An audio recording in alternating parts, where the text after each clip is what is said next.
ফেনী সীমান্তে বড় ধরনের চোরাচালান বিরোধী অভিযান চালিয়ে বিপুল পরিমাণ ভারতীয় শাড়ি জব্দ করেছে বর্ডার গার্ড বাংলাদেশ। উদ্ধার হওয়া এসব শাড়ির বাজার মূল্য প্রায় ৬২,৭০,০০০ টাকা বলে জানিয়েছে বিজিবি। রোববার ১০ই মে সকালে গোপন সংবাদের ভিত্তিতে ফেনী ব্যাটালিয়নের আওতাধীন অলিনগর বিওপির বিশেষ টহল দল চট্টগ্রামের জোরারগঞ্জ উপজেলার সীমান্ত এলাকায় অভিযান চালায়।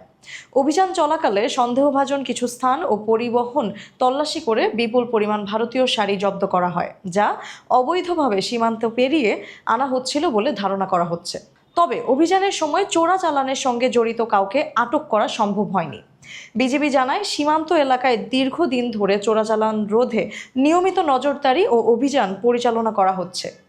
জব্দকৃত এসব পণ্য আইনগত প্রক্রিয়ার অংশ হিসেবে শুল্ক, গোয়েন্দা এবং সংশ্লিষ্ট দপ্তরে হস্তান্তর করা হয়েছে।